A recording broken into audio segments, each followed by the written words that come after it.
ஹதரத் ஹுதைஃபா பின் யமான் ரதியல்லாஹு அன்ஹு அவர்களுக்கு ஹதரத் ரசூலுல்லாஹி ஸல்லல்லாஹு அலைஹி வஸல்லம் அவர்கள் பயங்கரமான சில விடயத்தை, சில குழப்பங்களை எச்சரிக்கை செய்தார்கள். எந்த அளவுக்கு சொன்னார்கள் என்றால், இந்த காலத்தை நீங்கள் அடைந்து விட்டீர்கள் என்று சொன்னால் நீங்கள் ஒரு மரத்தடியையாவது பற்றி பிடித்து அங்கேயே உங்களுடைய இறுதி வாழ்க்கையை கழித்து கொள்ளுங்கள் என்று ஸல்லல்லாஹு அலைஹி வஸல்லம் அவர்கள் எச்சரிக்கை விடுத்தார்கள். அந்த பயங்கரமான குழப்பங்கள் என்ன, அந்த காலத்திலா நாங்கள் இருக்கிறோம், தெளிவு பெறுவோம் அருமையானவர்களே.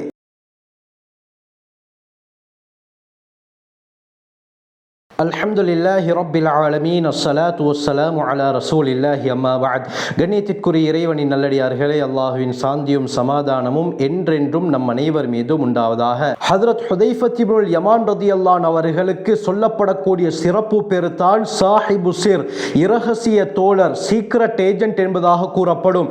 ஸல்லல்லாஹு அலைஹி வஸல்லம் அவர்கள் மறைவான பல விடயங்கள், சொல்ல போனால் கியாமத்துடைய நாள் வரை நடக்கக்கூடிய எல்லா குழப்பங்களையும் ஹுதைஃபா இப்னுல் யமான் ரலியல்லாஹு அன்ஹு அவர்களுக்கு மட்டும் ஸல்லல்லாஹு அலைஹி வஸல்லம் அவர்கள் அறிவித்து கொடுத்தார்கள். எந்த அளவுக்கு என்றால், முனாஃபிகூன், நயவஞ்சகர்கள் யார் யார் என்ற அந்த பட்டியலை கூட ஹுதைஃபா இப்னுல் யமான் ரலியல்லாஹு அவர்களுக்கு ஸல்லல்லாஹு அலைஹி வஸல்லம் அவர்கள் கற்றுக் கொடுத்தார்கள். இமாம் இப்னு அஸீர் உஸூதுல் காபாவுல தெளிவாக குறிப்பிடுகிறார்கள், உமர் பின் கத்தாப் ரலியல்லாஹு அன்ஹு அவர்களுடைய ஆட்சி காலத்தில் யாராவது ஒருவர் மரணமாகிவிட்டால் அந்த ஜனாசாவுடைய வீட்டிற்கு ஹுதைஃபா ரலியல்லாஹு அன்ஹு அவர்கள் செல்வார்களா என்று பார்ப்பார்கள். உமர் ரலியல்லாஹு அன்ஹு அவர்கள், ஹுதைஃபா ரலியல்லாஹு அவர்கள் போனால் அந்த ஜனாசாவுக்கு போவார்கள், அவர்கள் போகாவிட்டால் இவர்களும் போக மாட்டார்கள். காரணம் என்ன? இதன் மூலமாக அவர் நயவஞ்சகரா இல்லையா என்பதை ஹதரத் உமர் பின் கத்தாப் ரலியல்லாஹு அன்ஹு அவர்கள் விளங்கிக் கொள்வார்கள். புகாரியில கிதாபுல் ஃபிதன்ல ஒரு முக்கியமான ஹதீஸ் இடம்பெறுகிறது. பாபு கைஃபல் அம்ரு இதாலம் தகுன் ஜமாஅத்துன் என்ற பாடத்துக்கு கீழால இமாம் புகாரி ரஹ்மத்துல்லாஹி அலைஹி அவர்கள் இந்த ஹதீஸை கொண்டு வருகிறார்கள். 7084வது ஹதீஸாக புகாரி ஷரீஃப்ல இந்த ஹதீஸ் பதியப்பட்டிருக்கிறது. அபு இத்ரீஸ் அல் ஹவுலானி ரஹ்மத்துல்லாஹி அலைஹி அவர்கள் கூறுகிறார்கள், ஹுதைஃபா இப்னுல் யமான் ரலியல்லாஹு அன்ஹு அவர்கள் சொல்வதை இவர்கள் கேட்டிருக்கிறார்கள்.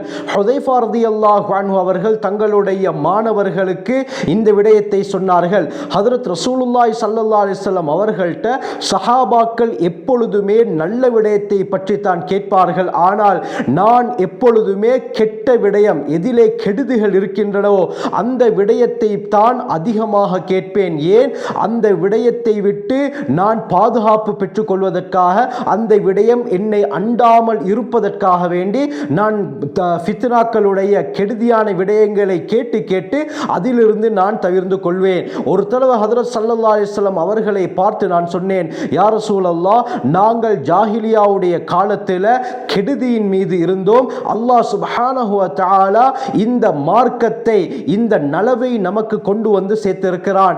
இந்த நலவுக்கு பின்னாலும் கெடுதி ஏற்படுமா என்று கேட்டார்கள். ஜாஹிலியா காலம் எவ்வளவு பயங்கரமான காலம் என்று எமக்கு தெரியும். அந்த ஜாஹிலியா காலத்தில் நாங்கள் மிகவும் மோசமானவர்களாக இருந்தோம். அல்லாஹ் சுப்ஹானஹு வ தஆலா உங்கள் மூலமாக இந்த இஸ்லாமிய மார்க்கத்தை தந்து எம்மை கண்ணியப்படுத்தி வைத்திருக்கிறான். நாங்கள் கண்ணியமாக இருக்கிறோம். இந்த நலவுக்கு பின்னாலும் கெடுதி ஏற்படுமா என்று ஹுதைஃபா ரலியல்லாஹு அன்ஹு அவர்கள் கேட்டதற்கு ஸல்லல்லாஹு அலைஹி வஸல்லம் சொன்னார்கள், ஆம், ஏற்படும் என்று கூறினார்கள். உடனே நான் கேட்டேன், வஹல் பஅத ذلك ஷர் கைருன், அந்த கெடுதிக்கு பின்னால் மீண்டும் நலவு உண்டாகுமா, நன்மையுடைய நலவுடைய காலம் உண்டாகுமா என்று கேட்டதற்கு ஸல்லல்லாஹு அலைஹி வஸல்லம் சொன்னார்கள், ஆம், ஏற்படும், ஆனால் வஃபீஹி ஸஹனுன், அதிலே ஸஹன் இருக்கும் என்று கூறினார்கள். ஸஹன் என்பதற்கு அல்லாமா ஹாஃபிஸ் இப்னு ஹஜர் அஸ்கலானி ஃபத்ஹுல் பாரியில் பல கருத்துக்களை கொண்டு வருகிறார்கள். முதலாவது, அதிலே நலவு இருந்தாலும் அதிலே குழப்பங்கள் இருக்கும் என்று கூறினார்கள். இரண்டாவது, கலப்படம் இருக்கும் என்று கூறினார்கள். மூன்றாவது ஒரு கருத்து, அதிலே நலவு இருந்தாலும் கெடுதியுடைய புகைப்பட்டிருக்கும் என்று ஸல்லல்லாஹு அலைஹி வஸல்லம் சொன்னார்கள். உடனே ஹுதைஃபா இப்னுல் யமான் ரலியல்லாஹு அன்ஹு அவர்கள், வமா ஸஹனுஹு, அந்த ஸஹன் என்றால் என்ன யா ரசூலல்லாஹ், அது எப்படியாப்பட்டதாக இருக்கும் என்று சொன்னதற்கு ஸல்லல்லாஹு அலைஹி வஸல்லம் அதனுடைய முக்கியமான அடையாளத்தை கூறினார்கள். சில கூட்டத்தார் வருவார்கள், என்னுடைய வழிமுறை அல்லாமல் வேறு விடயங்களின் மூலமாக நேர்வழியை அவர்கள் அடைந்து கொள்ள பார்ப்பார்கள் என்று ஸல்லல்லாஹு அலைஹி வஸல்லம் சொன்னார்கள்.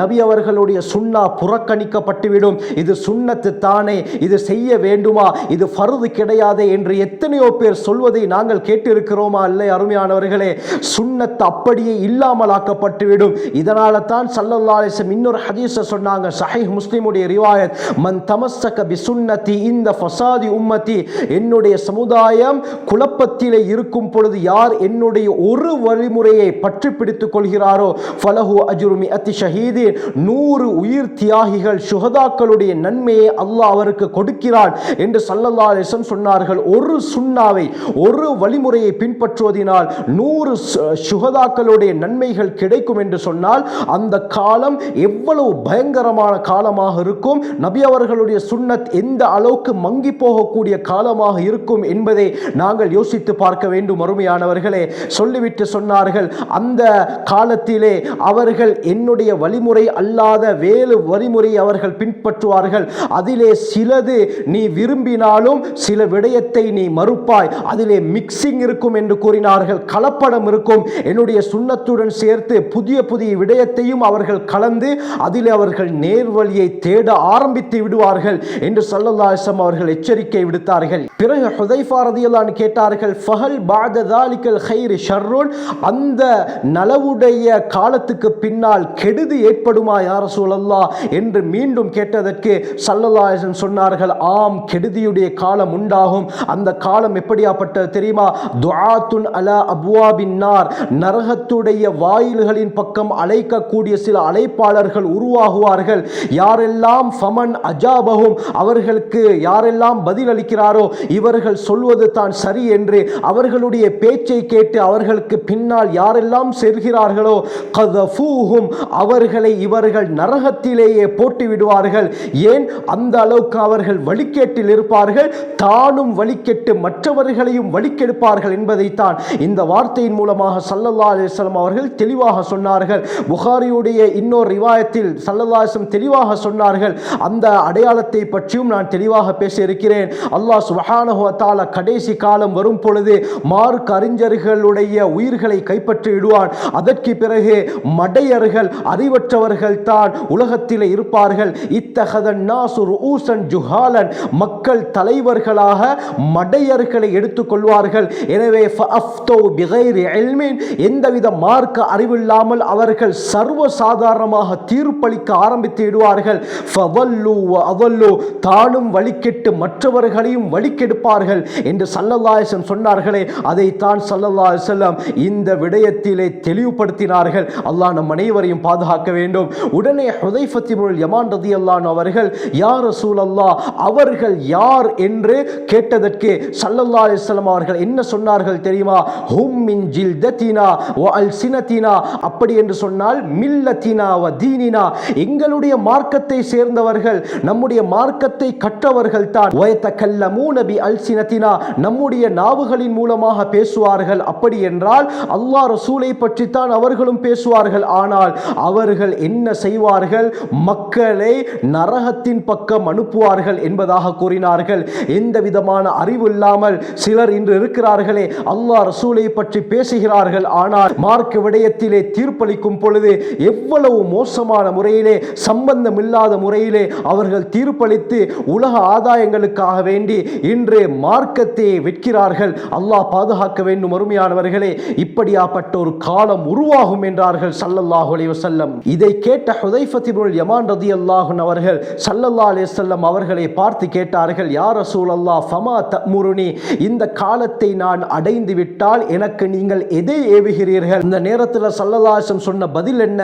தல்ஸமு ஜமாஅத்தல் முஸ்லிமீன வ இமாமஹும், முஸ்லிம்களுடைய ஜமாஅத்தையும் அவர்களுடைய இமாம் தலைவரையும் நீங்கள் பற்றி பிடித்துக் கொள்ளுங்கள் என்று ஸல்லல்லாஹு அலைஹி வஸல்லம் சொன்னார்கள். அந்த காலத்தில் பல பிரிவுகள் ஏற்பட்டிருந்தாலும் யார் ஒற்றுமையாக சரியான மார்க்கம் அடிப்படையில் இருக்கிறார்களோ அந்த ஜமாஅத்திலே நீங்கள் இணைந்து விடுங்கள், அவர்களுடைய அந்த இமாமை தலைவரை நீங்கள் பின்பற்றுங்கள் என்று ஸல்லல்லாஹு அலைஹி வஸல்லம் சொன்னார்கள். பிறகு ஹுதைஃபா இப்னுல் யமான் ரலியல்லாஹு அவர்கள் கேட்கிறார்கள், யா ரசூலல்லாஹ், அந்த காலத்தை அடைந்து நான் எந்த முஸ்லிம்களுடைய ஜமாஅத்தையும் எந்த இமாமையும் நான் பெற்றுக்கொள்ளாவிட்டால் இப்பொழுது என்ன செய்வது யா ரசூலல்லாஹ்? அதற்கு ஸல்லல்லாஹு அலைஹி வஸல்லம் அவர்கள் சொன்ன பதில் என்ன தெரியுமா?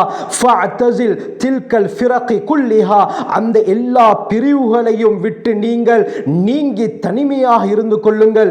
இந்த அளவுக்கு சொன்னார்கள் என்றால் மெய் சிலிர்க்க வைக்கிறது அருமையானவர்களே. ஸல்லல்லாஹு அலைஹி வஸல்லம் சொன்னார்கள், அந்த காலத்தில் எந்த இமாமும் எந்த முஸ்லிம்களுடைய ஜமாஅத்தும் இல்லாவிட்டால் வலவ் அன் தஅவ்வ பி அஸ்லி ஷஜரத்தின் ஹத்தா யுத்ரிகல் மௌத் வ அன்த அலா ذلك, உங்களுக்கு மரணம் வரும் வரை ஒரு மரத்தடியை பற்றி பிடித்துக் கொள்ள முடியும் என்று சொன்னால் வ அன்த அலா ذلك, அதன் மீதே நீங்கள் இருந்து விடுங்கள். உங்களுடைய மரணம் வரும் வரை அந்த மரத்துக்கடியிலேயே எந்த ஒரு பிரிவினர்களுடன் சேராமல் அவர்களை விட்டு விலகி நீங்கள் தனியாக இருந்து கொள்ளுங்கள் என்று ஸல்லல்லாஹு அலைஹி வஸல்லம் அவர்கள் எச்சரிக்கை செய்தார்கள் என்றால் எந்த அளவுக்கு பயங்கரமான குழப்பமாக இருக்கும் யோசித்து பாருங்கள். அந்த காலத்திலா நாங்கள் இருக்கிறோம் என்பதை யோசித்து பாருங்கள் அருமையானவர்களே. ஹஜ்ரத் ஸல்லல்லாஹு அலைஹி வஸல்லம் அவர்கள் எந்த காலத்தை சொன்னார்களோ அந்த காலத்தில் தான் நாங்கள் இருக்கிறோம். அல்லாஹ் சுப்ஹானஹு வ தஆலா நம் அனைவரையும் சகலவிதமான குழப்பங்களை விட்டு பாதுகாத்தருள்வானாக. அல்லாஹ்வுடைய நெருக்கத்தை பெற்று உயர்தரமான அந்த சுவர்க்கத்துக்கு சொந்தக்காரர்களாக அல்லாஹ் சுப்ஹானஹு வ தஆலா நம் அனைவரையும் ஆக்கியருள்வானாக. ஜஸாக்குமுல்லாஹு கைர். வ ஆகிரு தஅவானா அல்ஹம்துலில்லாஹி ரப்பில் ஆலமீன்.